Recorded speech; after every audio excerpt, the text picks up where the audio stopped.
Hi, and welcome to Partition Designer. We will be going through a new job. This is a general overview of how the system works and the kind of information it supplies as the user proceeds through the job. Right, we've filled in the job information for this customer, etc. So we're going to hit continue. And for room number 1, we will change this to men's room. And we'll select powder coated steel. Cadet blue is the color, chrome plated Zamac is our hardware. All right, we'll go with headrail braced, and the first room will be an in corner, origin on the left, which means the stall, handicap stall will be on the left hand side. Stall depth will be 60 and number of stalls will be 4. Right, and the system automatically fills out this information. Here we have defaults for material and style for that particular customer. In our case, we have a fictitious customer called We Build Partitions. All right, here is our layout of the in corner. What it did was it calculated everything that we had just put into the system and creates a 2-scale layout of that that the user can work with. First thing we'll do is we'll change these doors to 26 inches and we'll apply it to all standard doors. And you'll notice the system made the changes to the pilaster sizes. But in the layout, we show the overall. We show the individual stall sizes, the stall depth, panels, pilasters, door sizes, door swing is indicated, and the gaps. The blue, light blue in the background indicates headrail, what the area it would cover.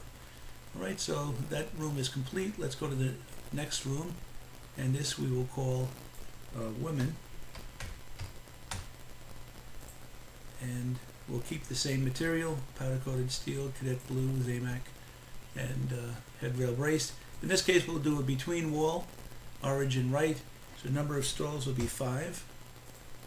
We'll say we want to auto calc the stall width. Stall depth will again be 60 inches. All right, we'll go ahead and change this right up front to 26 inches. Go to layout screen, and that looks reasonable. What we'll do is we'll reverse the door swing on these standard doors because coming off the shorter pilaster affords a little bit of stability increase. We'll apply this to all standard doors, and so the system does the switch. We'll change this to a 1/2 inch gap to obtain integers in our drilling dimensions, and we'll go ahead and create a new room. Okay, we'll keep the same material, hardware, and style for the new room. Will be an alcove with in-corner units. We're going with the standard alcove that would be used for a headrail braced powder-coated material. Alcove width will go with 110 inches. Number of stalls will be 4, and stall depth will be 57 in this case because the handicap is covered by the alcove. And again, we'll change this to 26 inches. This would be set up specifically for the user, for the material. And so here is the layout that the system gives us. So we will change our stall depth. Let's say our alcove depth, we found out is, on further investigation, is 106 inches. And what it will do is it will change the other dimensions accordingly. Right, we'll hit update here. Makes the changes. So we'll go ahead and say, let's just take a quick look at our room. So we'll look at the men's room. Okay, so far so good. The women's room. All right, that looks acceptable. And room 3. Okay, we'll have to come back and rename that. Okay, that'll be an alcove going into the lobby. So we'll go to the project manager here. And this is more or less a switchboard general purpose control device, and room 3 is selected.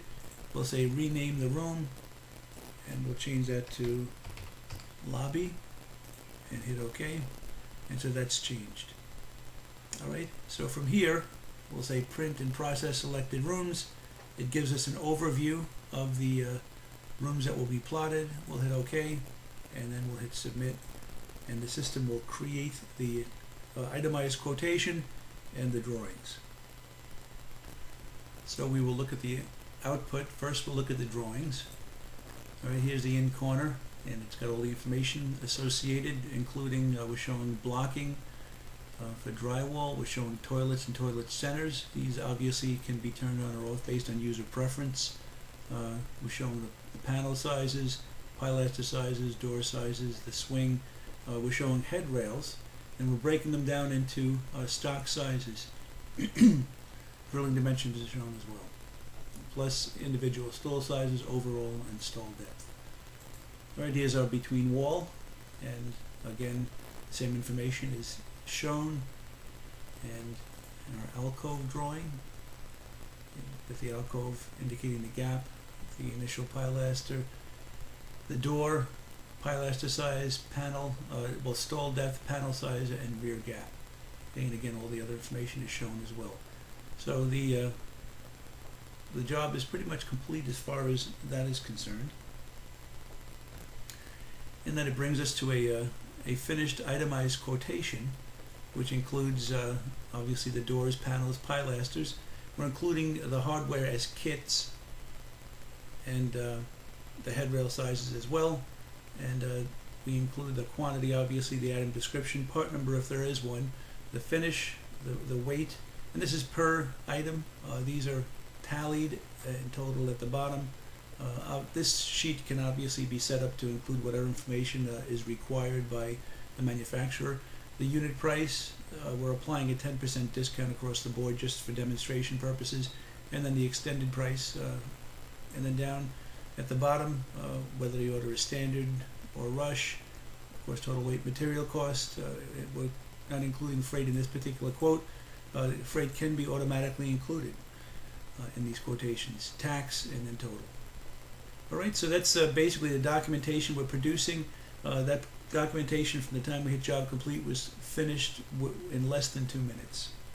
So we thank you for your time. We will go back into this job in our next demonstration and show how the job can be modified, expanded, etc.